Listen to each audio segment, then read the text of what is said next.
is not disturbed, it will count. It hit Dobson. It hit Dobson. It hit Sorokin. It's in the net.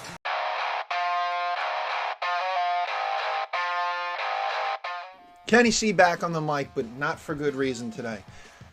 Patty Roy had the Islanders running suicides during the week at practice, channeling his inner Herb Brooks.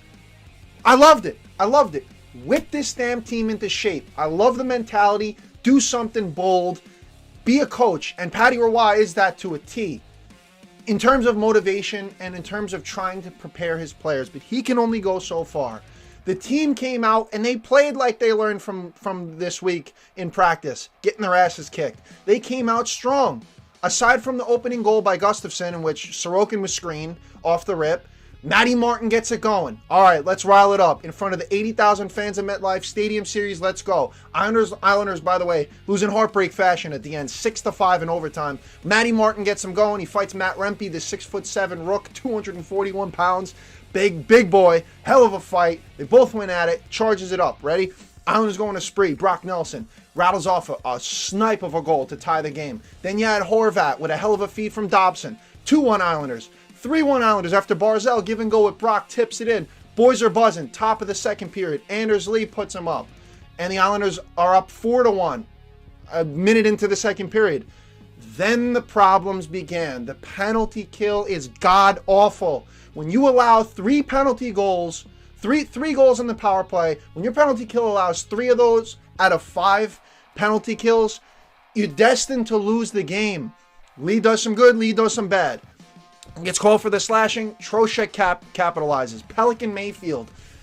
Kreider screening Sorokin as clear as day. You have Pelican Mayfield down by the blue paint, and they can't clear him out.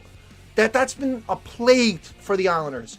They can never clear the damn crease. They are so soft when it comes to trying to clear the front of the net. So whatever, flash forward. Then you go into the third period. The Islanders, with 4 minutes to go, you got a 2-goal lead. Credit to Peter Laviolette, the head coach for the Rangers. He pulls the damn goalie, gives a 6-on-4 attack. Mayfield, 3 damn penalties in the game. I don't care what you have to do with the guy. I don't care if you have to take the dead cap space. Cut him from the team. One of the worst deals next to Rick DiPietro in the Islanders franchise history was signing this guy to a 7-year deal. He's a defensive liability. I don't know why the hell he's out there on the first penalty kill unit with Pelech. It's ridiculous. He gets the tripping penalty that ultimately costs them the game. He had a boarding in the first, another trip earlier in the third. They didn't score on that, but the point is there. Liability. So then it's 5-4, and then Mayfield gets the trip. Zibanejad, he capitalizes. Polak loses his spot. Positioning has been another point of issue for the Islanders. They have terrible positioning on defense. I don't know what to say anymore. We got to sell at the deadline. At this point, the Islanders have 58 points. They're trailing the Devils by 2 points. The Devils have 60. The Red Wings by 4 points. They're not out of it. But really, this was the game that they needed to win. Now the Rangers are on a 7-game winning streak. You got to hear it from the Ranger fans and all of that.